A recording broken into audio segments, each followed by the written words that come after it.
أما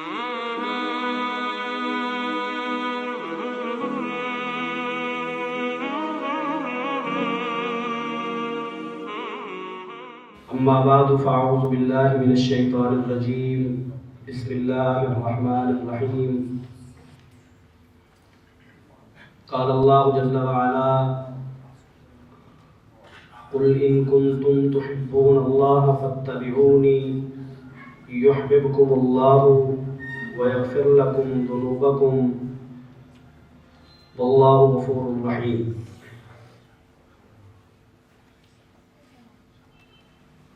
محترم سامعین،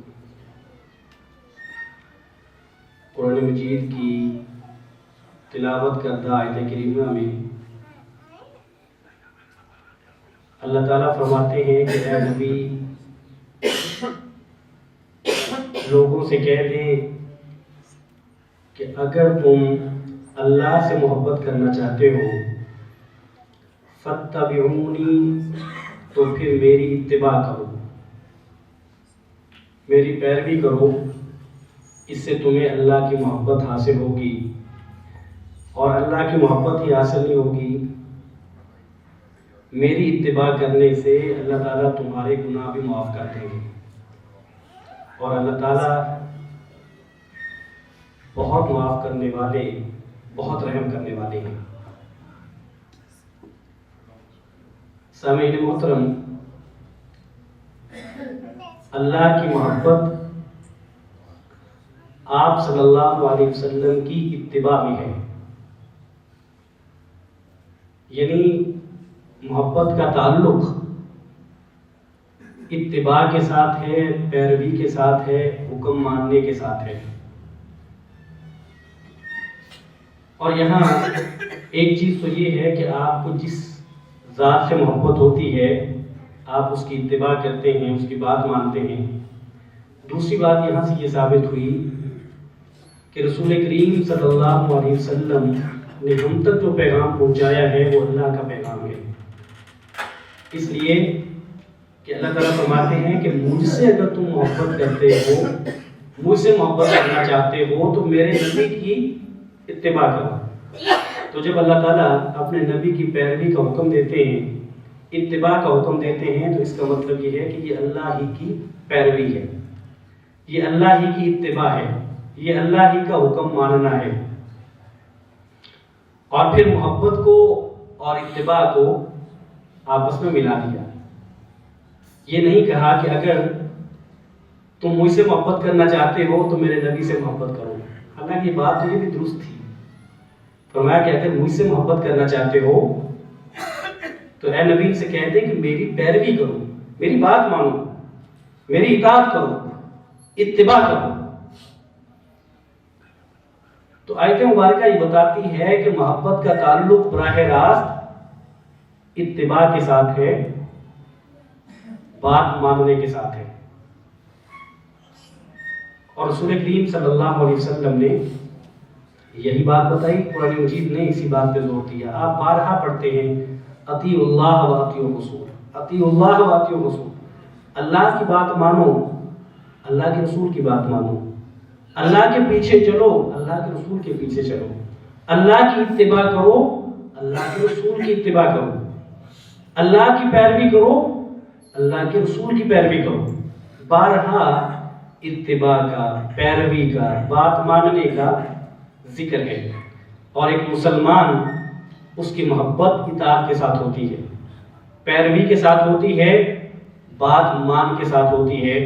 وہ اللہ اور اس کے رسول صلی اللہ علیہ وسلم کی حکم عدولی کر کے محبت نہیں کرتا، وہ اللہ اور اس کے رسول کی اطاعت کر کے، بات مان کے محبت کرتا ہے۔ اور آپ صلی اللہ علیہ وسلم کی اطاعت اور محبت یہ میرے اور آپ کے ایمان کا جز ہے۔ اگر میں اور آپ صلی اللہ علیہ وسلم کی اتباع نہیں کرتے یا آپ صلی اللہ علیہ وسلم سے محبت نہیں کرتے تو میرا اور آپ کا ایمان کامل نہیں ہے۔ آپ صلی اللہ علیہ وسلم نے فرمایا لا یؤمن احدکم حتی اکون احب الیہ من والدہ ووالدہ والناس اجمعین۔ صحیح بخاری میں آپ صلی اللہ علیہ وسلم کا یہ فرمان موجود ہے کہ تم میں سے کوئی شخص اس وقت تک مومن نہیں ہو سکتا جب تک کہ وہ سب سے زیادہ مجھ سے محبت نہ کرے گی. سب سے زیادہ کن سے زیادہ؟ اپنی اولاد سے زیادہ. جب تک وہ اپنے والدین سے زیادہ، جب تک کہ تمام دنیا سے، پوری کائنات سے زیادہ مجھ سے محبت نہ کرے تب تک وہ نہیں ہے. سیدنا عمر فاروق رضی اللہ تعالیٰ عنہ ایک دفعہ فرمانے لگے کہ یا رسول اللہ لأنت احب الی من کل شیء الا من نفسی، کہ یا رسول اللہ آپ مجھے اس کائنات میں سب سے زیادہ محبوب ہیں، میں آپ سے سب سے زیادہ محبت کرتا ہوں اپنی جان سے ہٹ کے. ساری دنیا سے آپ سے زیادہ محبت ہے، لیکن آپ سے زیادہ محبت بھی اپنی جان سے ہے، اپنے آپ سے ہے. آپ صلی اللہ علیہ وسلم نے فرمایا کہ عمر تمہارا ایمان کامل نہیں ہے. تمہارا ایمان تب تک کامل نہیں ہو سکتا ہے جب تک تم اپنی جان سے بڑھ کے بھی میرے ساتھ محبت نہیں کرتے ہو. تو عمر فاروق رضی اللہ تعالیٰ عنہ نے فرمایا کہ یا رسول اللہ آپ اپنی جان سے بڑھ کے بھی آپ سے محبت ہے. تو فرمایا الآن یا عمر، عمر اب تمہارا ایمان کامل ہے. تو آپ صلی اللہ علیہ وسلم سے محبت کسی بھی مومن اور کسی بھی مسلمان کے ایمان کا جز ہے. تب تک ایمان کامل نہیں ہے جب تک آپ صلی اللہ علیہ وسلم کی محبت نہیں ہے. تو یہ دو باتیں ہوئی. ایک بات یہ ہے کہ آپ صلی اللہ علیہ وسلم کی محبت ضروری ہے ایک مسلمان کے لیے، اس کے بغیر اس کا ایمان کامل نہیں ہے اور اس کے بغیر کوئی چارہ نہیں ہے. اور دوسری بات یہ ہے کہ قل ان کنتم تحبون اللہ فاتبعونی، کہ محبت اطاعت کے ساتھ ہے. محبت اکیلی نہیں. اللہ تعالیٰ نے بھی جب اپنی محبت کا ذکر کیا تو فرمایا کہ اے نبی ان سے کہہ دیں کہ اگر یہ مجھ سے محبت کرنا چاہتے ہیں، اللہ سے محبت کرنا چاہتے ہیں تو میری اطاعت کریں. آپ صلی اللہ علیہ وسلم کی اطاعت گویا کہ اللہ کی محبت ہے. تو اس کا مطلب یہ ہوا کہ محبت اطاعت کے ساتھ ہوتی ہے. دو باتیں. تیسری بات یہ ہے کہ اللہ اور اس کے رسول صلی اللہ علیہ وسلم کی اطاعت اور ان کے ساتھ محبت اسی انداز سے ہوگی جس انداز سے اللہ اور اس کے رسول صلی اللہ علیہ وسلم نے ہمیں بتایا ہے. اسی انداز سے ہوگی. اس سے ہٹ کے محبت کے طریقے، اس سے ہٹ کے محبت کے انداز اور اپنے طور پہ چیزوں کو دین بنانا اور اسے اللہ اور اس کے رسول کی محبت بتانا، یہ دین نہیں ہے. یہ دین نہیں ہے بلکہ یہ دین میں ایک نئی چیز ہے. یہ دین میں اضافہ ہے. محبت وہی ہوگی جو آپ صلی اللہ علیہ وسلم نے ہمیں بتائی ہے. محبت وہی ہوگی جو صحابہ کرام رضوان اللہ علیہم اجمعین نے آپ صلی اللہ علیہ وسلم سے کی ہے. جو محبت آپ صلی اللہ علیہ وسلم نے، جو محبت صحابہ کرام نے آپ صلی اللہ علیہ وسلم سے نہیں کی، اور کوئی شخص یہ دعویٰ کرے کہ وہ محبت کرتا ہے جو آپ صلی اللہ علیہ وسلم سے صحابہ کرام نے نہیں کی، تو وہ محبت کیا محبت ہوگی؟ وہ محبت نہیں ہے. محبت کے وہ تمام پہلو اور محبت کی وہ تمام جہتیں جو ہو سکتی تھی وہ صحابہ کرام نے آپ صلی اللہ علیہ وسلم کے ساتھ کی ہے. اور آپ نے پڑھا ہے، آپ نے سنا ہے کہ صحابہ کرام کی محبتیں تو آپ صلی اللہ علیہ وسلم کے ساتھ ایسی تھیں کہ نہ انہیں اپنے مال کی کمی کا ڈر ہوتا تھا، نہ جان کے جانے کا ڈر ہوتا تھا. آپ سے محبت کرتے تھے تو جان اور مال پیش کر کے کرتے تھے. تو اگر کوئی شخص اس سے ہٹ کے محبت کرے اور اس کا دعویٰ یہ ہو کہ وہ محبت کر رہا ہے تو وہ محبت نہیں ہے. تیسری بات یہ ہے، چوتھی بات، کہ بس اوقات محبت میں جب وہ آپ صلی اللہ علیہ وسلم کے طریقے سے ہٹتی ہے تو وہ غلو اختیار کر جاتی ہے، وہ زیادتی اختیار کر جاتی ہے. اور انسان آپ کہنے کو تو وہ آپ صلی اللہ علیہ وسلم کی محبت میں مبتلا ہوتا ہے، اور آپ صلی اللہ علیہ وسلم سے محبت کرتا ہے، لیکن وہ محبت غلو کا درجہ اختیار کر جاتی ہے، اور یہ بات آپ صلی اللہ علیہ وسلم نے خود بتائی ہے. یہ بات میں نہیں کہہ رہا، یہ کوئی میرا تجزیہ نہیں ہے، یہ آپ صلی اللہ علیہ وسلم نے یہ بات خود بتائی. آپ صلی اللہ علیہ وسلم فرماتے ہیں لا تطرونی کما اطرت النصارى عیسی ابن مریم. اے میرے صحابہ، میری عظمت کو اور میری شان کو ایسے نہ بڑھا دینا جیسے عیسائیوں نے عیسیٰ بن مریم کی عظمت کو بڑھا دیا. کیا بنا دیا تھا؟ عیسیٰ بن مریم کو نصارہ نے کیا بنا دیا تھا؟ انہوں نے انہیں نبی کے درجے سے اٹھا کے اللہ کے الوہیت کے درجے پہ لا کھڑا کیا، اور کہنے کو یہ ان کی محبت تھی.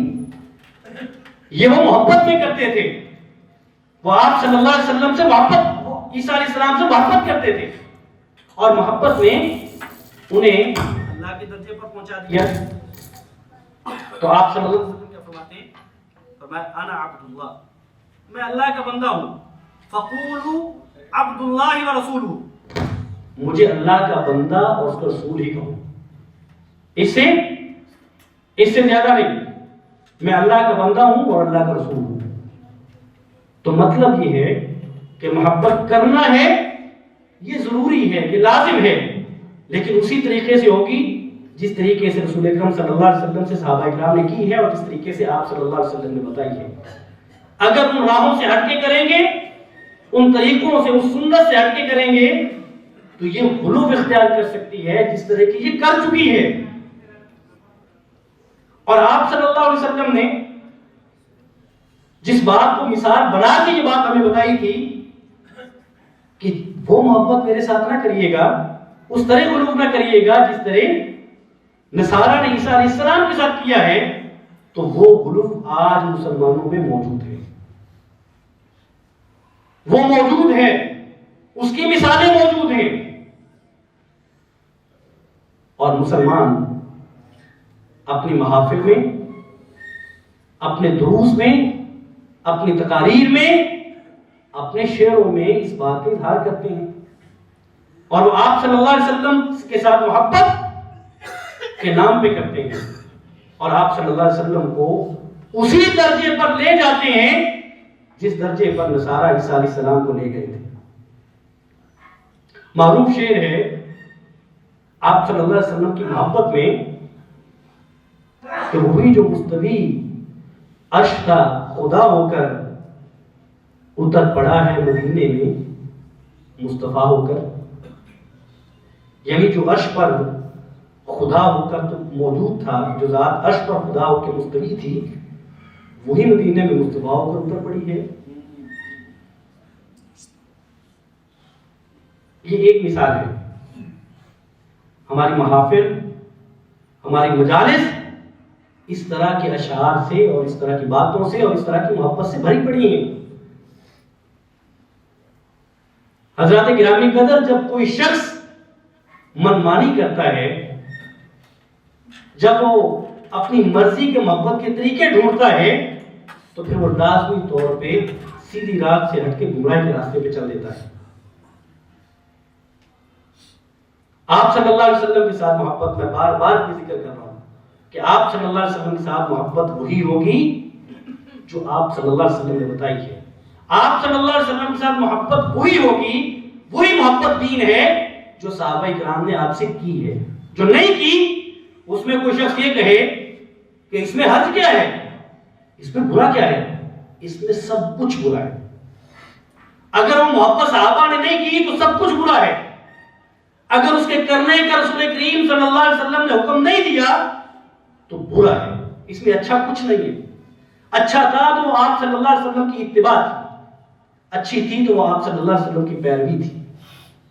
اگر بہترین کوئی چیز تھی تو وہ صحابہ کرام کے طرز پر محبت کرنا تھا. اگر یہ نہیں ہے تو یہ سب کچھ برا ہے. ہمارے یہاں جب ایک شخص دین کے نام پہ بے دینی کا اظہار کرتا ہے اور سنت سے ہٹ کے نئی چیزیں سامنے لے کے آتا ہے، تو جب اسے کہا جاتا ہے کہ یہ تو آپ صلی اللہ علیہ وسلم نے اس کا حکم نہیں دیا، صحابہ اکرام تو یوں نہیں کرتے تھے، تو پھر جب کوئی بات نہیں بن پاتی تو پھر لوگوں کی دلیل یہ ہوتی ہے کہ اس میں برائی کیا ہے۔ مثال کے طور پہ میں آپ کو ایک مثال دے دیتا ہوں، آپ مجھے بتائیے گا کہ اس میں کچھ برا ہے کہ نہیں ہے۔ میں ہمیشہ دوستوں سے جب اس طرح کی بات ہوتی ہے تو میں یہ کہتا ہوں کہ اگر میں آپ سے کہوں کہ کل سے آپ فجر کی 4 سنتیں اور 4 فرض پڑھنا شروع کر دیں، آپ پڑھیں گے؟ بتائیے، نہیں پڑھیں گے نا؟ کیوں نہیں پڑھیں گے؟ اس میں برا کیا ہے؟ اس میں کیا چیز بری ہے؟ جب 4 فرض پڑھیں گے تو سجدہ تو اللہ ہی کو کریں گے، تسبیحات تو اللہ ہی کے لیے ہیں، جب 4 سنتیں ادا کریں گے تو بھی قیام، رکوع، سجود سارے اللہ کے لیے ہیں، کیوں نہیں کریں گے؟ اس میں کیا برا ہے؟ مجھے بتائیے۔ نہیں یہ ہم نہیں کریں گے، کیوں نہیں کریں گے؟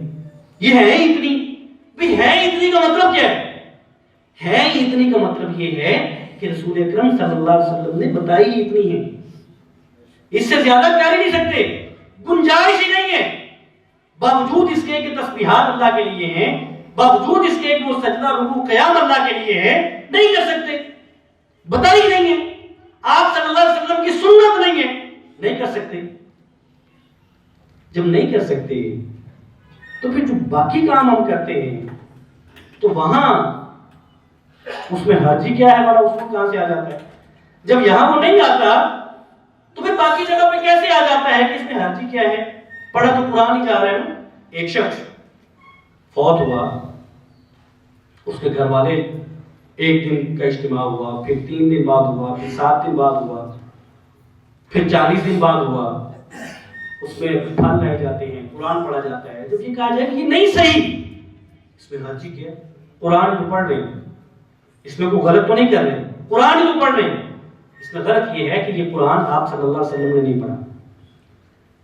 مکہ میں، مدینہ میں لوگ فوت ہوئے، آپ صلی اللہ علیہ وسلم نے ان کے جنازے ادا کیے، آپ صلی اللہ علیہ وسلم نے ان سے تعزیت کی، لیکن آپ نے یہ قرآن نہیں پڑھا۔ یہ سب سے بڑی برائی ہے، یعنی سنت سے ہٹ جانا برا ہے۔ جو آپ صلی اللہ علیہ وسلم نے نہیں کیا وہ سنت سے ہٹنا ہے، اور سنت سے ہٹنا برا ہے۔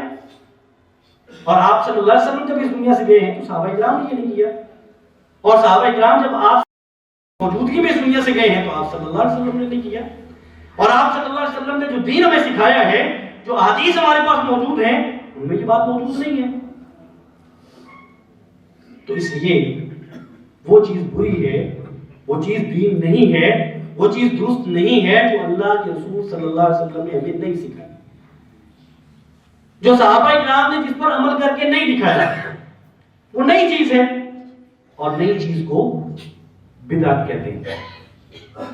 اور آپ نے سن رکھا ہے کہ آپ صلی اللہ علیہ وسلم جب حوض کوثر پہ پانی پلائیں گے تو ایسے لوگ آئیں گے جن کے وضو کے اعضاء چمکتے ہوں گے، اور آپ صلی اللہ علیہ وسلم یہ سمجھے گے کہ میرے امتی ہیں، اور وہ ظاہر امتی ہوں گے۔ اور یہ امتیاز ہے آپ صلی اللہ علیہ وسلم کی امت کا کہ وضو کے اعضاء چمکیں گے قیامت کے دن۔ آپ انہیں برائیں گے کہ میں ان کو پانی پلاؤں، فرشتے روک دیں گے، سید سے مبارکہ ہے، اور فرشتے کہیں گے کہ یا رسول اللہ یہ نہیں پانی پی سکیں گے۔ یہ وہ لوگ ہیں جنہوں نے آپ کے دین میں نئی چیزیں شامل کر دی تھیں، ایجادات کر دی تھی، نئی چیزیں داخل کر دی تھی، تو آپ صلی اللہ علیہ وسلم انہیں بھگا دیں گے، سوکن دفعہ ہو جو، دور ہو جو یہاں سے، نہیں پلائیں گے پانی۔ یہ کہہ دینا کہ دل بن جاتا ہے کہ اس میں حرجی کیا ہے؟ یہ نئی چیز ہے جو آپ صلی اللہ علیہ وسلم نے نہیں کی، جو صحابہ اکرام نے نہیں کی، اور اس کا امکان آپ صلی اللہ علیہ وسلم کے دور میں موجود تھا، صحابہ اکرام کے دور میں اس کا امکان تھا، وہ ہو سکتی تھی، نہیں کی، وہ نئی چیز ہے، وہ بدعت ہے۔ جب آپ لوگوں کو یہ بات سمجھاتے ہیں، ان کے سامنے رکھتے ہیں، تو بات سمجھنے کی بجائے یہ بہت مشکل ہوتا ہے۔ جس نظریے پر ایک شخص قائم ہو جائے اس کو چھوڑنا بہت مشکل ہو جاتا ہے، بہت مشکل ہوتا ہے۔ اللہ جس کو ہدایت دے دے، اس لیے اللہ سے ہمیشہ مجھے بھی اور آپ کو بھی ہمیشہ دعا کرنی چاہیے کہ یا اللہ جو حق ہے مجھے اور آپ کو وہاں پہنچا دے، اور اگر میں اور آپ حق پہ ہیں تو اے اللہ ہمیں قائم رکھ، اور اگر ہم حق پہ نہیں ہیں تو جو حق ہے اے اللہ ہمیں وہاں پہنچا دے۔ اللہ سے دعا کرتے رہنا چاہیے۔ یہ بات بہت مشکل ہے، نہیں مانتے، دلائل ڈھونڈتے ہیں، حتیٰ کہ مسلمانوں نے آپس میں یہ بات ذہنوں میں بٹھا دی ہے کہ جو آپ کا اختلاف ہے، اختلاف کی بنیاد پر جو لوگ بٹے ہوئے ہیں، یہ بتا دیا گیا ہے کہ جو فلاں رائے کے لوگ ہیں، فلاں گروہ کے لوگ ہیں، فلاں مسلک کے، ان کے تو قریب بھی نہیں جائیے، ان کے تو قریب جانا بھی آپ کے لیے خطرناک ہے، وہ تو گستاخ ہوتے ہیں، وہ تو بڑے برے ترین لوگ ہیں۔ اور لوگوں نے یہ بات اس قدر مان رکھی ہے کہ لوگ نہیں سنتے، بات سننے سے پہلے یہ دیکھتے ہیں کہ بات کرنے والا کون ہے، یہ میرے مسلک کا ہے کہ نہیں۔ اگر میرے مسلک کا ہے تو جو کہتا رہے اس کی بات درست ہے، اگر یہ میرے مسلک کا نہیں ہے تو پھر اس کی بات میں نے نہیں مانوں، جو بات میرے مسلک کے خلاف ہوگی وہ میں بات اس کی نہیں مانوں گا۔ ہم اس بات پہ تیار نہیں ہیں کہ بات مسلک کی کیا ہوتی ہے، بات تو اللہ اس کے رسول کی ہے صلی اللہ علیہ وسلم۔ اور میں واللہ میں یہاں اس ممبر پہ، ممبر رسول پہ کھڑا ہو کے کہتا ہوں کہ اگر میرے علم میں یہ بات آئی کہ جو بات میں نے اپنا رکھی ہے، میں نے اپنے عمل میں لا رکھی ہے، وہ بات رسول کریم صلی اللہ علیہ وسلم کی نہیں ہے، تو میں اللہ کی توفیق سے ایک لمحے میں اس کو چھوڑنے کو تیار ہوں انشاءاللہ تعالی۔ یہ کیا ہوتے ہیں؟ مسالک تو کچھ نہیں ہوتے، فرقے تو کچھ نہیں ہوتے، دین تو اللہ اس کے رسول ہیں صلی اللہ علیہ وسلم۔ مجھے پچھلے جمعہ میں ایک بھائی میرے پاس یہاں آئے تو مجھے کہنے لگے کہ مجھے حفصہ یہ بتائیے کہ بعض مسائل میں ہمیں پتہ نہیں چلتا ہم کس کی بات مانیں، تو میں نے کہا قرآن و سنت کی مانیں، تو وہ کہنے لگے قرآن و سنت کی کیسے مانیں؟ جب ایک مسلک آدمی اس قرآن و سنت کو لے کے آتا ہے تو وہ اپنے طریقے سے لے کے آتا ہے، وہ بھی دلائل ہی لگتے ہیں، اور جب دوسرے مسلک کا آدمی اپنے طریقے سے لے کے آتا ہے تو وہ بھی یوں لگتا ہے کہ اس کے دلائل ٹھیک ہے، تو کیا کریں؟ تو میں نے کہا اس کا تو پھر ایک حل ہے جس کا میں نے اعلان کیا پچھلے ہفتے میں، تو پھر کم از کم ہمیں اتنا تو معلوم ہونا چاہیے، دین کی اتنی ضروری معلومات ہونی چاہیے کہ ہم یہ تو جان سکیں کہ دلیل کیا ہوتی ہے، دلیل کہتے کس کو ہیں۔ جب دو طرح کی چیزیں آپ کے سامنے آ جائیں تو آپ کسی نہ کسی حد تک اس میں پہچان کر سکیں، آپ کو اندازہ ہو سکے، ورنہ تو پھر یہی ہے، پھر تو اتباع، پھر تو پیچھے چل رہا ہے، تو چلتے رہیں۔ اور میں آپ کو بتاؤں کہ قیامت کے دن یہ بات عذر قبول نہیں ہوگا کہ جی مجھے تو معلوم نہیں تھا، میں کیا کرتا، مجھے تو وہ جیسے بتاتے تو میں تو ویسے مانتا رہا، میرے پاس کوئی علم نہیں تھا، میں کیا کرتا، تو یہ بات کی عذر قبول نہیں ہوگا۔ اس لیے بات وہ ہے جو آپ صلی اللہ علیہ وسلم کی ہے۔ تو میں اس مہینے میں جو ماہ ربیع الاول ہے، اور یہ مہینہ اسلامی کیلنڈر کا تیسرا مہینہ ہے، اس میں آپ صلی اللہ علیہ وسلم کی ولادت بھی ہے اور اسی میں آپ صلی اللہ علیہ وسلم کی وفات بھی ہے۔ آپ صلی اللہ علیہ وسلم اس دنیا میں تشریف لائے ہیں اس مہینے میں، اور اسی مہینے میں اس دنیا سے آپ چلے بھی گئے ہیں۔ اور اس میں تاریخوں کے اختلاف کے ساتھ بعض کے ہاں 12 کو آپ کی وفات ہے اور 12 کو ہی ولادت ہے، جبکہ بعض کے ہاں جو میں سمجھتا ہوں کہ راجع موقف ہے 9 کی ولادت ہے اور 12 کی وفات ہے۔ تو آپ صلی اللہ علیہ وسلم کے اس دنیا میں آنا، ہم اس پہ خوشی مناتے ہیں، آپ سے محبت کا اظہار کرتے ہیں، اور محبت کرنے کا اظہار ہمارا اپنے انداز سے ہوتا ہے۔ ہم اس میں نئے کپڑے پہنتے ہیں، ہم کھانے بناتے ہیں، ہم جلوس کی شکل میں باہر نکلتے ہیں، ہم جھنڈے لہراتے ہیں، اور ہم محافل سجاتے ہیں جن محافل میں ہمارا عقیدہ یہ ہوتا ہے کہ آپ صلی اللہ علیہ وسلم تشریف لاتے ہیں۔ یہ سارا کچھ کرتے ہیں، جب یہ پوچھا جاتا ہے کہ میرے بھائیوں یہ بتائیں کہ یہ آپ صلی اللہ علیہ وسلم کی ولادت کو اس طرح منانا کیا ثابت ہے آپ صلی اللہ علیہ وسلم سے؟ میں آپ اچھا دلیلیں بڑی عجیب ہیں۔ دلیل یہ ہے کہ دیکھیں جی ہم اپنے بیٹے کی جب خوشی کرتے ہیں تو ہم اپنے نبی کی خوشی نہ کریں، ہم اپنے بیٹے کی سالگرہ مناتے ہیں تو ہم آپ صلی اللہ علیہ وسلم کی سالگرہ نہ منائیں؟ تو بھی پہلے تو یہ بات بتانا پڑے گی کہ کیا آپ جب اپنے بچے کی سالگرہ کرتے ہیں تو اس کا حکم یا اس کی اجازت ہے آپ صلی اللہ علیہ وسلم کی طرف سے؟ پہلے تو یہ بات ثابت کرنا پڑے گی کہ یہ جو سالگرہ ہے یہ میں اور آپ یا ہم میں سے جو بھی اپنے بچوں کی سالگرہ کرتے ہیں کیا یہ ثابت ہے؟ اور پھر جب ہم اپنے بچے کی سالگرہ کرتے ہیں تو کیا ثواب کی نیت سے کرتے ہیں؟ اس لیے کرتے ہیں کہ ہمیں ثواب ہوگا؟ دین تو وہ ہے جو آپ ثواب کی نیت سے کرتے ہیں، اور جو ثواب کی نیت سے نہیں ہے. مثال کے طور پہ میں یہ اسپیکر کے استعمال کرتا ہوں تو میں اس لیے تو نہیں کرتا کہ میں اسپیکر میں بولوں گا تو مجھے ثواب ہوگا، یہ تو ضرورت ہے.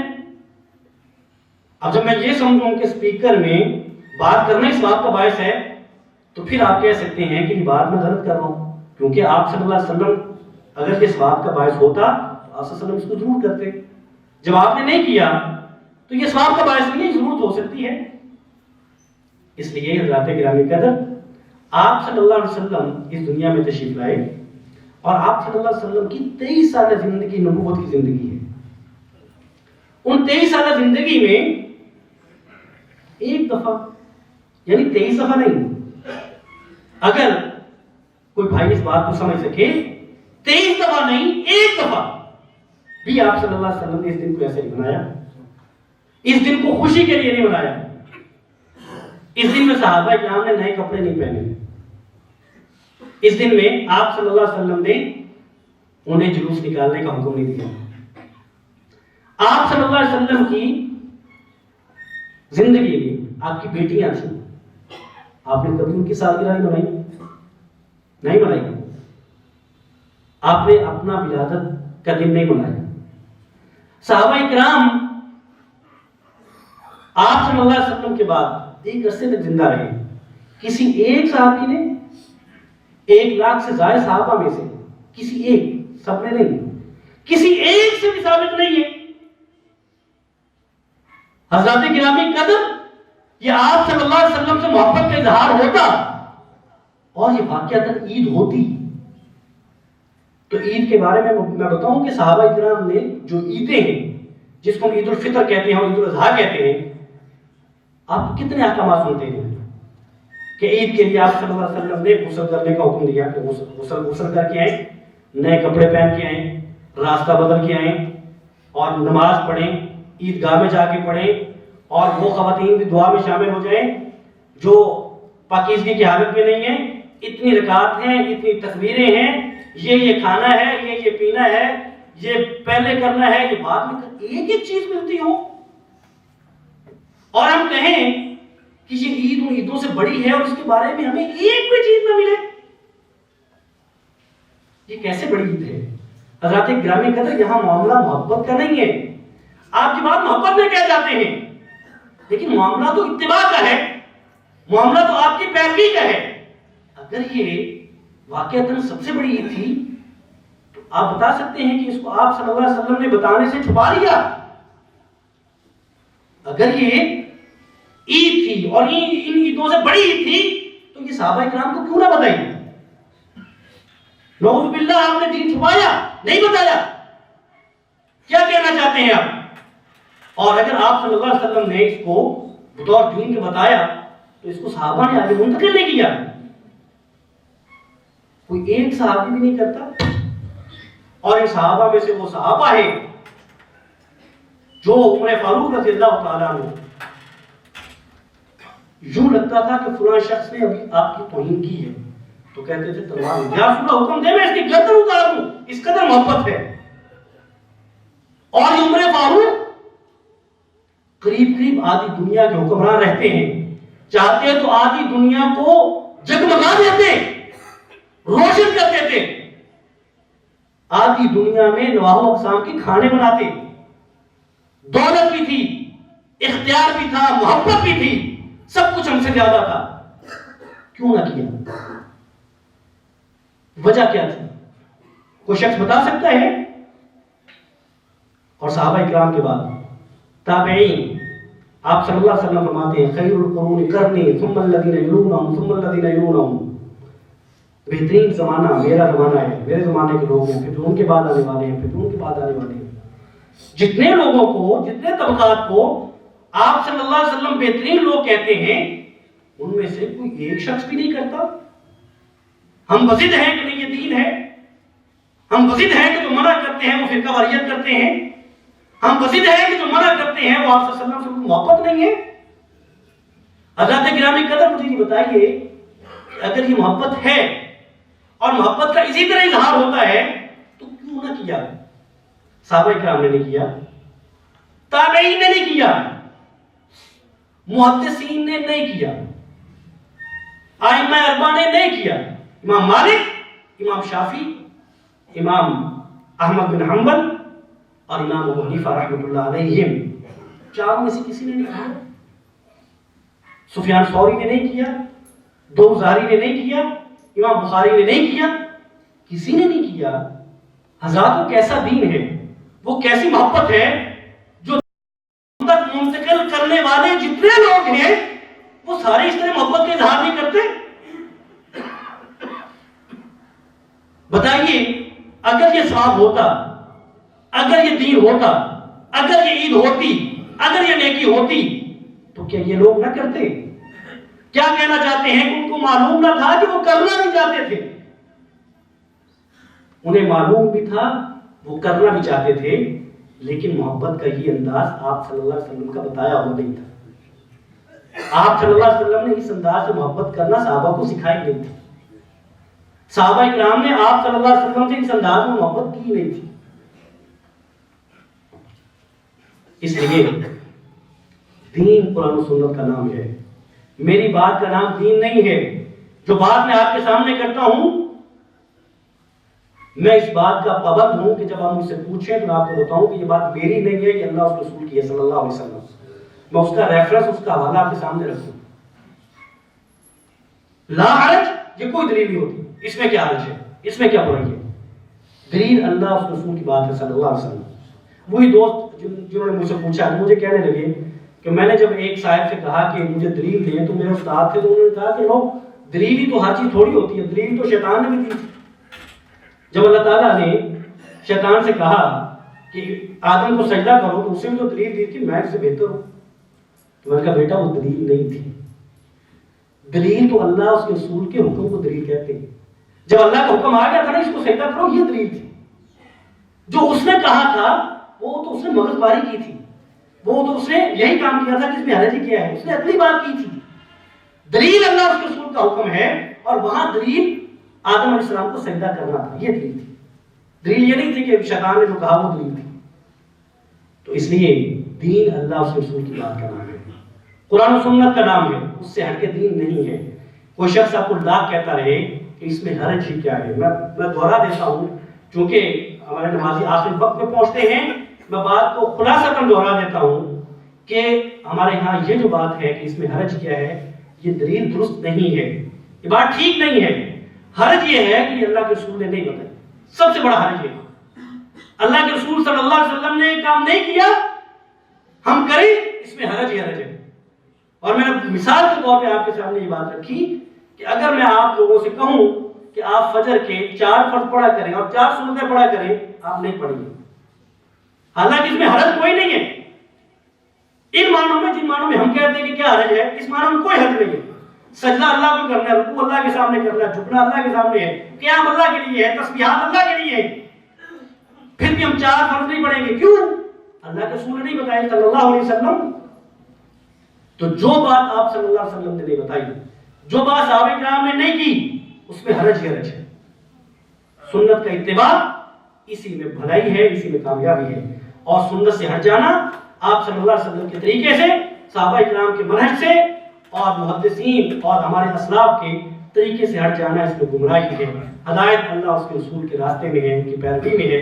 اللہ تعالیٰ مجھے اور آپ کو ہدایت دے، اور اللہ تعالیٰ مجھے اور آپ کو صحیح راستے پہ چلنے کی توفیق عطا فرمائے۔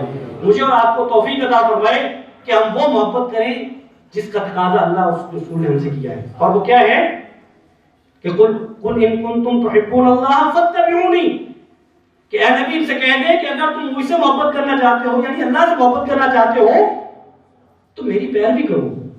اے نبی یہ لوگ آپ کی پیروی کریں گے تو گویا کہ مجھ سے محبت ہے۔ تو محبت اصل میں پیروی بھی ہوتی ہے۔